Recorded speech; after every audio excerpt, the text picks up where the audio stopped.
branding y performance. Ya lo habló mucha gente, que son mitos, historias, y yo sí lo veo como un mito. Esto de que solo es branding o solo performance. Oye, al final es un banner en una página web, y para hacer performance necesitas hacer branding. Entonces es un poco tontería decir que no se puede hacer branding y se puede hacer performance.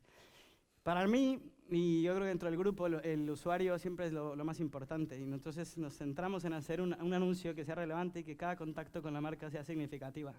Es el sistema con el que estamos comprando en algunas modalidades. Ya hemos visto que se puede comprar con puja o directamente.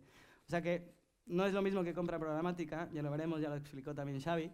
Y eso yo creo que son puntos que todo el mundo lo decía. Cualquiera puede hablar de compra programática, pero ¿quién lo entiende de verdad? Son 50, 30, los que sean.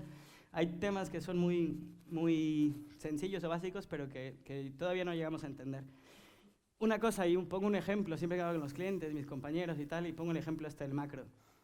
El macro, imaginemos que es como donde está todo ese inventario, el inventario del exchange, el inventario pues, de publicidad. Nosotros para poder entrar al macro, o al Costco, que no sé si han ido, si no han ido, en Getafe abrieron uno, que me tendrían que hacer un bono por hacerles publicidad, pues vayan. Entonces el mercado es como si fuera un gran mercado, pero para poder entrar necesitas una tarjeta. No todo el mundo puede entrar. No todo el mundo le interesa entrar porque pues, puedes ir a comprar a granel o tal.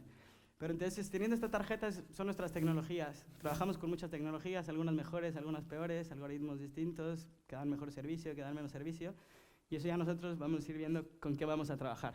Entonces, es como si fuéramos a este mercado a comprar, pero se puede comprar a granel, porque puedes comprar muchos productos, pero también puedes comprarte un iPhone, puedes comprarte una mesa de billar, que son productos más de branding, más de lujo. Entonces es un ejemplo que siempre me gusta poner. Una vez dicho esto, lo hablábamos de las 4 modalidades de compra. Y aquí yo creo ya cada persona o cada equipo, cada trading desk, que a mí no me gusta nombrar que Cadreon es un trading desk porque hemos ido un paso más allá desarrollando tecnologías propias que nos ayudan a poder optimizar un poco mejor, a reportar mejor. No me gusta que nos encasqueten ahí, pero bueno, al final es como se conoce en el mercado.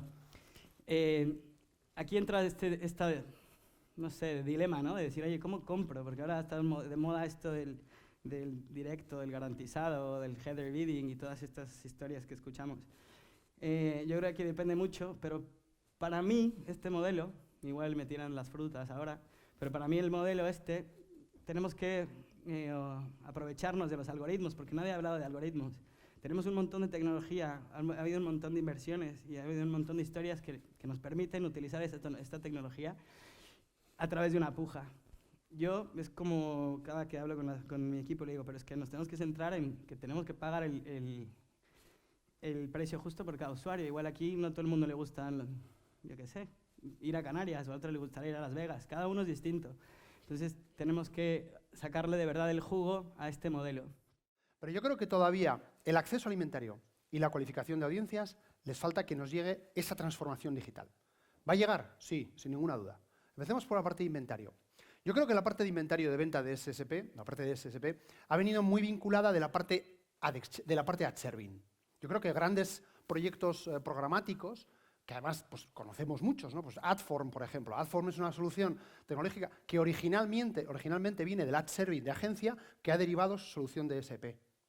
Smart es una solución de ad serving de publisher que ha derivado sus soluciones SP. El paradigma, evidentemente, es Google y DoubleClick con su plataforma de ad serving y cómo ha derivado a la plataforma Ad Exchange, ¿no? ADEX. Entonces, ¿qué es lo que hemos heredado a la hora de organizar el inventario? Hemos heredado la jerarquía en base al precio. En el ad server marcábamos la jerarquía de las campañas en función del precio que nos pagaba de cada una. Pero esas campañas sabíamos cuánto nos iban a pagar por ella, porque habíamos cerrado una orden de compra. Entonces, en base a eso, íbamos marcando. Un poco más se complicaba un poco más la cosa cuando empezabas con el tema de performance y tenías una campaña CPC si no sabías qué CPM efectivo te iba a dar. Pero lo que hemos hecho muchos publishers, hemos sido trabajar en este modelo. Nuestro inventario premium, a través del ad server, va haciendo llamadas a la parte de sponsorship, venta directa, y luego empezamos a hacer una cascada de SSPs, con una llamada, venta o no venta. Si no es venta, passback de vuelta. Segunda llamada, passback de vuelta. Tercera llamada, N llamadas, como está puesto en cascadas. Esto tiene muchos problemas. Y esto genera mucha ineficiencia en la parte de venta. ¿Por qué? Porque estos compartimentos estancos hacen que una serie de plataformas no tengan acceso a un inventario que por el cual a lo mejor hubieran pagado más. Es más, se producen paradojas en las que hay momentos en que parte del inventario de una segunda llamada paga más que la primera llamada. Esto genera ineficiencia en precio. Esto genera latencias, porque estamos haciendo consistentes llamadas. Esto genera discrepancias. Esto genera un coste enorme de ad serving a través de la llamada del passback. Y ya no te cuento cuando además los compradores, que son muy listos, saben que hay impresiones que no las tienen por qué pujar arriba, en primera o segunda llamada, porque saben que en tercera o en cuarta llamada la van a poder comprar mucho más barata. Habría que discutir si es la misma impresión, pero bueno, está ahí. Eso es un modelo que realmente da muchos problemas. ¿Qué solución, por ejemplo, planteamos nosotros como Publisher Trading Desk? Planteamos una solución en la que integramos a diferentes plataformas de venta. Tenemos integrados a diferentes soluciones programáticas de venta que a través de una sola llamada y un solo passback para el publisher le permite monetizar todas esas impresiones. ¿Qué es la evolución del programmatic hacia la televisión y hacia el cross-device? Que son dos cosas que están llegando con muchísima fuerza. La televisión, concretamente en Estados Unidos, pero que son dos elementos muy potentes. Bueno, vamos a empezar a hacer una cosa, porque hemos hablado de datos, de segmentos, pero hay una cosa muy importante, ¿no? Ya no solo va esto de segmentos, sino va también de entender en qué momento realmente debemos de impactar a una persona. Tenemos que entender que una persona, a lo largo del día, son varias personas, una misma persona. No es lo mismo cuando estamos atendiendo un partido de fútbol o cuando estamos con nuestros hijos, somos la misma persona en diferentes momentos. Entonces, todo esto del Big Data lo que nos está permitiendo, además de definir perfiles y además de la compra programática, que también coincido con Cadron, con Chicharito, lo digo mal, ¿no? Cacharrito, perdóname. Es un modelo de compra, más que una tecnología, 100% de acuerdo contigo. Lo que está permitiendo esto es que definamos un momento en el que realmente queremos conectar con esa audiencia. Esa audiencia será proclive a entender o recibir un mensaje mejor o peor en función si entendemos realmente en qué momento está. ¿Sí? Aquí tenemos la definición de un momento, acontecimiento que tipifica o determina todos los hechos posteriores relacionados con el mismo. Y son muchos, y los vamos a ver algunos de ellos. ¿Vale? Bueno, existen muchísimos momentos, y esos momentos de impacto son fundamentales a la hora de hacer mi acción. Y son a la hora de hacer mi acción también cross-device, y en todas las plataformas. ¿Pero de qué momentos estamos hablando? Pues aquí hay muchos. Sobre todo en Estados Unidos está mucho más evolucionado que nosotros respecto al dato, pero aquí tenemos ejemplos muy concretos. Si hablamos de demográficos, edad, sexo, ingresos, salud, familia, estado civil, conducta, intereses, compras, sitios, intención de compra, sitios que he visto recientemente. Si hablamos de contexto, hablaremos del publisher, que ha defendido Miquel, hablamos de la hora, del día, la casa, el trabajo, viajes, dispositivos, geolocalización, etcétera, etcétera, etcétera, etcétera. Cuanto más, mejor. Y coincido también con el ponente anterior, Miquel, que el dato realmente es del usuario. Ni es del publisher, ni es del anunciante, es del usuario. Antes surgió en la mesa redonda la pregunta de cómo se está interiorizando el dato, ¿no? El dato, hoy por hoy, y los DMPs están haciendo que todo el dato, no solo de CRM interno de las empresas, vaya hacia la compra estratégica de medios y se esté utilizando. Pero es muy importante decir que siempre es bajo la ley de protección de datos. El dato privado no se está utilizando en la compra programática. ¿Por qué es importante la medición y la atribución? La medición y la atribución son importantes porque nos van a ayudar a tomar decisiones con un alcance a veces táctico y otras veces estratégico. Por ejemplo, pues determinar cuál es el frequency cap de nuestra campaña, frequency cap óptimo, y a nivel estratégico pues nos van a ayudar a tomar decisiones sobre el media mix, ¿verdad? El media mix, el modelo de distribución de canales y disciplinas digitales dentro del plan. Hay tres segmentos principalmente, hay tres etapas en el proceso de la compra. Hay una primera etapa que es la etapa sí, que se correspondería con el concepto marketingiano que conocemos de awareness, ¿no? Si yo fuera una empresa que fabrica zapatos, aquí colocaría a todos los usuarios a todas las personas que llevan zapatos. Luego hay una etapa siguiente en el proceso que es la etapa think. Se correspondería, digamos, con los conceptos de consideración de marca y evaluación de la marca. En el caso del ejemplo de los zapatos, serían las personas que están pensando que necesitan zapatos. Y luego hay una etapa más avanzada, que es la etapa, digamos, final del proceso de la compra, en la que tenemos a los usuarios que están pensando en comprarse unos zapatos, ¿no? Ya están ahí en el momento de la compra. Bueno, pues a este modelo lo que vamos a hacer, esta ecuación, es añadirle una nueva variable que es el plan de medios. Siempre que alineemos el objetivo de marketing con el proceso. ¿Vale? Y eso se hace trabajando en 3 áreas. Se hace trabajando en el área de la creatividad, de la segmentación y del objetivo. Vamos a ver. En la etapa sí lo que vamos a tener son segmentaciones muy amplias, donde vamos a incorporar un dato sociodemográfico como mucho, con un mensaje también muy amplio y un objetivo muy orientado a la awareness. En la etapa think vamos a tener ya, digamos, una segmentación más específica, donde vamos a introducir audiencias de intereses, de lookalikes, afinidad, incluso contextualidad, ¿no? Que nos la aportan las páginas web. Esa va a ser la segmentación. El mensaje también va a ser más concreto, es un mensaje más orientado a producto, más orientado a oferta, ¿verdad? Y más intentando conseguir el engagement del usuario. Y en la etapa do lo que vamos a tener son segmentaciones súper concretas, básicamente la que nos permite hacer el retargeting con mensajes muy focalizados a la venta y con un objetivo, pues, de venta. Estamos acostumbrados en los últimos meses, incluso en el último año, los últimos años, todo el mundo está hablando de data, de Big Data. ¿Qué es el Big Data?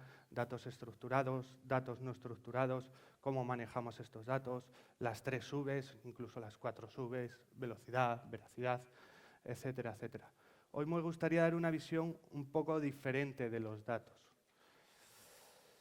¿Qué son los datos o los diferentes puntos de vista de los datos? ¿Por qué visión poliédrica? Al final, ¿qué es un poliedro? Podríamos entender como una figura geométrica en la que podríamos determinar diferentes caras hasta casi infinidad de caras, ¿vale? Como os decía antes, ¿cuántas caras tiene el data? Como vemos, casi todo el mundo hoy ha hablado de datos. Creo que todo el mundo tenemos claro que en la compra programática se deben utilizar los datos. Podríamos decir que la compra programática sin datos sería como un conductor con los ojos vendados, pero vemos que cada uno tiene su punto de vista. Vemos que cada uno de los ponentes anteriores habla de datos, habla de MPs, de MP sí, de MP no, de MP es caro. Ya entraremos si es caro, si es barato o cómo gestionamos estos datos. Como vemos, el tema de datos ha supuesto una revolución, ya no solo a nivel de comercialización de este dato.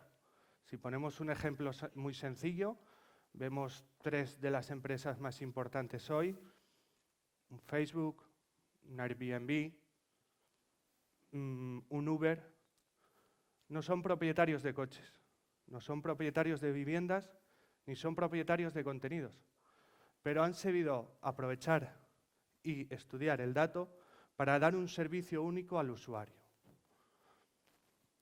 Al final existen diferentes fuentes de datos y la combinación de ellas amplía toda esta información que nos aporta, como decía antes, hacia límites casi infinitos. En el mundo que nos compete hoy, el mundo publicidad, llevándolo a nuestro negocio, podríamos definir generalmente 3 actores, ¿vale? Como hemos visto antes, se están hablando de muchos más.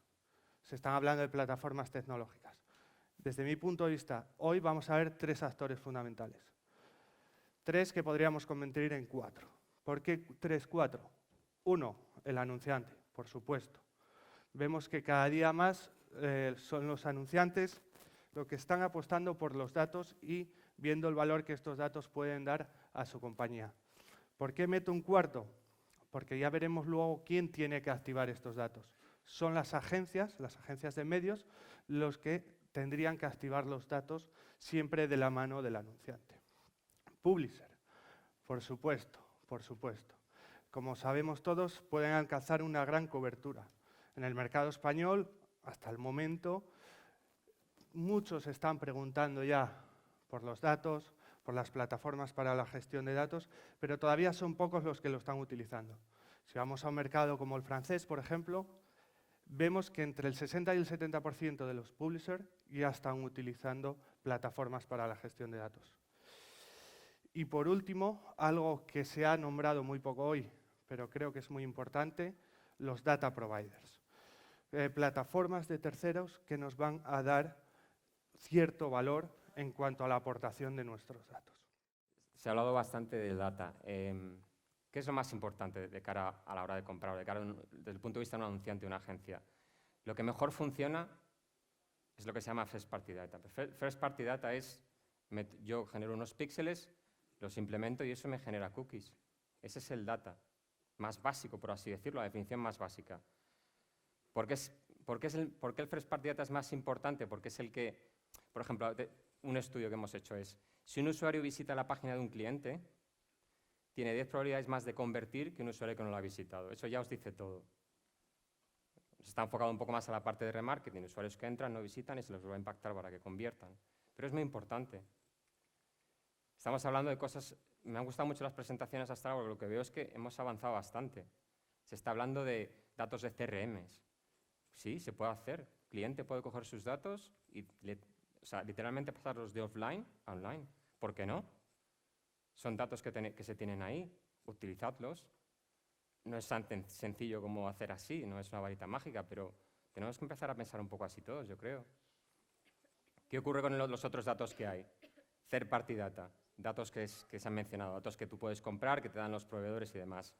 Nuestra experiencia hasta ahora, y siento si alguien no está de acuerdo conmigo, es que cuando lanzas una campaña, por ejemplo, de performance, y quieres comprar datos externos, hemos visto que es difícil que esos datos aporten algo en lo que a las conversiones se refiere. Cuando hemos lanzado campañas a lo mejor de CTR sí que han podido funcionar mejor, sí que han ayudado, pero la experiencia hasta ahora es esa. No sé si es un tema de calidad, un tema de cantidad, se puede hablar largo y tendido, pero la experiencia es esa. Entonces, la recomendación es utilizar siempre vuestro First Party Data y el Third Party Data dependiendo un poquito de la campaña que vais a lanzar, ¿vale? Muy importante. Como os han dicho, yo represento aquí a la Asociación de Marketing de España y quería hacer dos reflexiones rápidas para entrar en el debate o en la mesa redonda. Uno, que en el último índice de expectativas de los directores de marketing que presentamos en diciembre del año pasado, ya más de un 50% de los panelistas eran usuarios, practicantes de la compra programática, lo cual creo que es una cifra interesante. Y dos, que también más de un 50% de los panelistas de nuestro índice son gentes que dedican más del 20% de su presupuesto de publicidad al mundo online. Creo que es otra buena noticia. Dicho eso, quería pasar a noticias regulares y son los temas que quería proponer a los que estáis aquí en fila, no en mesa, sino en fila. Proponeros tres temas que creo que fueron las zonas problemáticas, las zonas un poquito oscuras. Alguien hablaba de otra vida oscura, bueno, pues eso fue bastante oscuro también. Cuando hicimos una reunión mucho más pequeña que esta sobre compra programática hace ahora un mes, mes y medio. Tres temas que los digo todos seguidos para que vosotros elijáis por dónde queráis empezar. El primero es si la oferta es realmente transparente o si hay vericuetos, intermediarios, actores que desvirtúan un poco la oferta y la oferta no es todo lo transparente que debería ser en el mundo de los espacios que uno puede comprar. Dos, y entramos, siento decirlo, en lo habitual, ¿es el precio el que debo pagar o el precio que estoy pagando viene incrementado por una serie de costes más o menos ocultos o oscuros que no deberían ser parte del precio, sino parte de la comisión que la agencia me debería pedir? Y tres, y antes lo habéis comentado también vosotros, la fiabilidad de los datos. ¿Es verdad que toda esa gente está haciendo un clic sobre mi publicidad o hay un montón de máquinas en el mundo repartidas que están haciendo clics que no son de verdad? Esos serían para mí los tres temas que surgieron como zonas oscuras en la reunión que tuvimos y que me gustaría que vosotros plantearais y comentarais como queráis. Muy buenas tardes, Fernando. Hoy vienes potente. Bueno, entremos en el debate, ¿no? ¿Me habéis pasado todos el micro? Bueno, transparencia. Yo creo que cada vez hay más, ¿no? Cada vez la compra programática va dotando de tecnología para que exista mayor transparencia a todos los niveles, ¿no? Transparencia desde la parte de quien está comprando, para saber el dónde, cosas como el viability, por ejemplo. Se podía incluir dentro, no de transparencia, pero de medidas para mejorar o dar mayor credibilidad al producto que la tiene y va creciendo en ello. Más preguntas. Yo quizás, aunque es la parte que más sencilla de contestar, ¿vale? Es la última parte de tu pregunta sobre los clics fraudulentos. La compra programática es un modelo de compra, como antes hablábamos, ¿no? En el que está basado o apoyado por gran parte, en gran medida, por la tecnología. La tecnología también es capaz de detectar eso y lo detecta de forma muy, muy, muy rápida. Entonces, este es un problema que, bueno, todo lo que es tecnología, o por lo menos en nuestro sector, quizás, digamos que los malos y los buenos están ahí constantemente luchando a ver quién avanza más rápido, ¿no?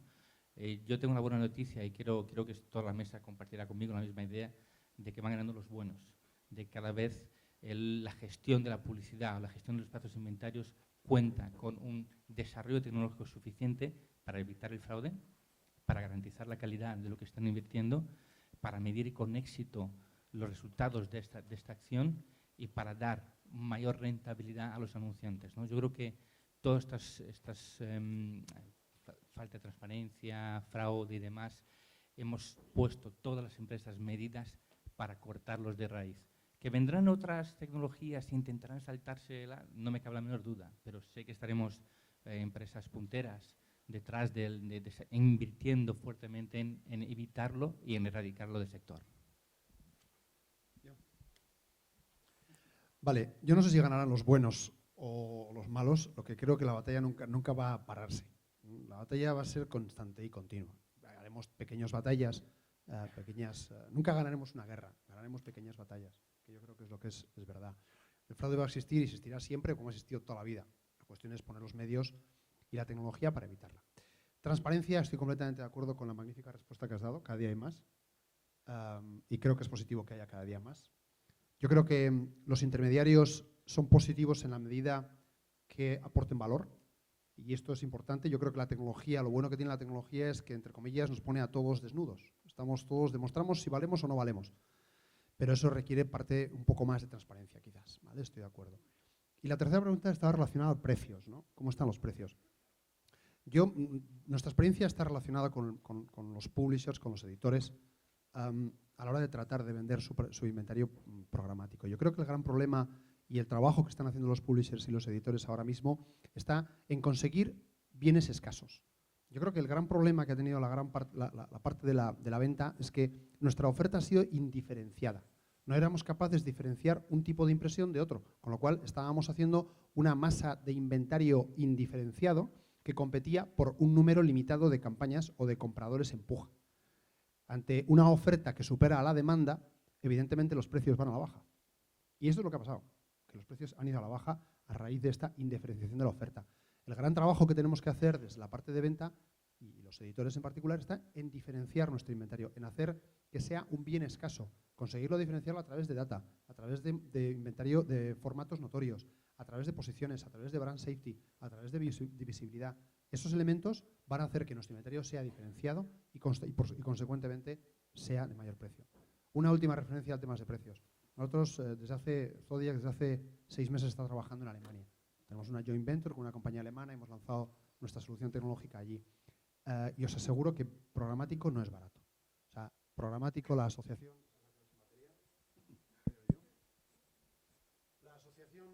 entre programático y barato.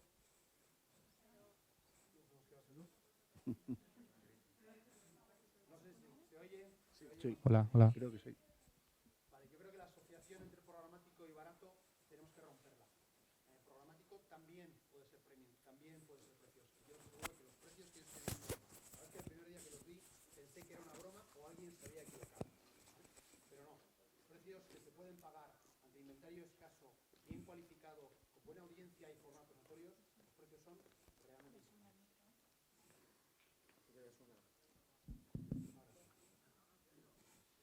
Bueno, por empezar por el punto número 1, en cuanto a transparencia, evidentemente sí. Creo que hay un dicho en España que define muy bien esto. ¿Se oye? Hola, perdón. Creo que hay un dicho en España que nos define muy bien esto, y es echa la ley, echa la trampa. Como decía un poco Juan, siempre van a estar los buenos, siempre van a estar los malos, pero cada vez las tecnologías avanzan y estamos avanzando para ir por delante.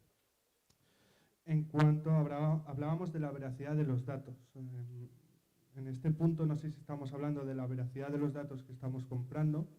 Evidentemente, como comenté antes, hay auditores terceros que nos pueden cerciorar de que los datos que estamos comprando son datos veraces. En cuanto, si estamos hablando de clics fraudulentos, como hemos visto, coincido totalmente, cada vez hay más plataformas, no solo las mismas plataformas de compra, sino plataformas externas que nos van a ayudar en todo esto, ¿vale? Como hablamos de los safety, etcétera, etcétera. En cuanto a los precios, no creo que se esté comprando caro, sino creo que se entendió la compra programática en un inicio como un low cost, una compra de inventario barato. Creo que se está pagando lo que se debe pagar porque cada vez se está enriqueciendo más lo que estamos comprando con inventarios, con formatos, con datos, y todo esto lleva un coste que el usuario final debe pujar o debe pagar sobre la compra. Gracias. ¿Es la oferta transparente? Sí, sí lo es. Pero la transparencia no depende del proveedor, depende del comprador. O sea, ¿cuánto nivel de transparencia quieres cuando vas a utilizar una plataforma programática? ¿Lo vas a entender? ¿Se lo vas a explicar a quien tengas que explicárselo internamente? Es decir, nosotros podemos dar transparencia de todo, pero no siempre el comprador nos la pide. Esa es la realidad que tenemos nosotros. Pero por supuesto que se puede dar transparencia, se puede explicar hasta el más mínimo detalle. Desglosar qué precio debo pagar. Se pueden desglosar los costes también. Esto es lo que yo me llevo, esto es lo que te cuesta el inventario, esto es lo que te cuesta el viability, etcétera, etcétera. ¿Cómo puedo garantizar como comprador que todo eso está claro? Firmas un contrato donde se estipule todo. Pero no todo el mundo quiere esa modalidad, esa es la realidad de las cosas. Siento si alguien, bueno, o sea, si alguien no está de acuerdo conmigo, pero no todo el mundo quiere esa transparencia. Y fraude, claro. ¿Por qué hay fraude? Porque hay muchísimo dinero. Cada vez hemos visto la gráfica antes. Crece la inversión un montón. Desafortunadamente, la gente que comete fraude son bastante sofisticados y tienen tecnologías muy avanzadas. Entonces, afortunadamente todos podemos ya ha avanzado bastante. Todos los artículos que veo gráficas hablan de que el fraude está descendiendo mucho. Entonces, menos mal. Pero es lo que decíamos, eso es una batalla que vamos a tener que librar durante bastante tiempo. Bueno, me toca. Bueno, ¿se escucha? El tema más fuerte, o igual que más polémica causa, el tema de la transparencia. Depende con quién te cases. ¿Le decimos toda tu mujer? No.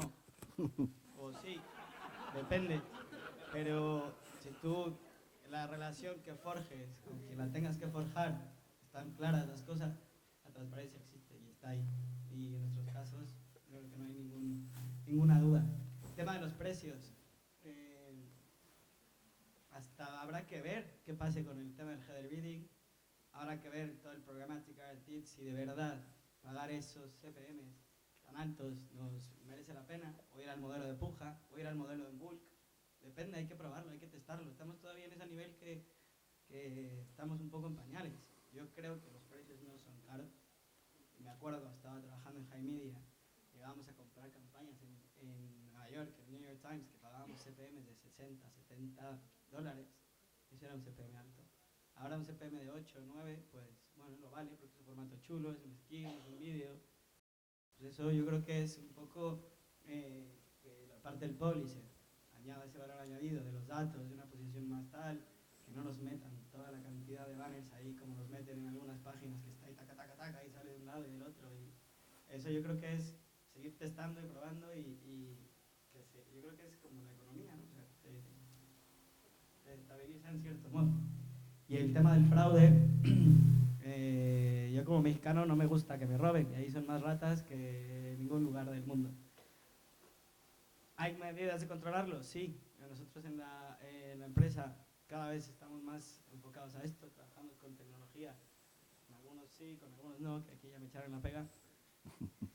Pero estas tecnologías tienen estos modelos para controlar el fraude. Entonces yo creo que todo el mundo es una industria que estamos preocupados con esto y hay que ponerle fin a ello. Como el tema de la piratería, todo el tema de la liga y tal. Son temas que son candentes y si trabajamos todos juntos, desde la parte del publisher, el cliente y la agencia, podemos combatir con ello. Pero lo que decía Mikel, hay mucho dinero, hay mucho interés y son muy buenos. Igual son mejores los que programan, que roban, que los que están programando para salvarnos. Entonces, bueno, eso es.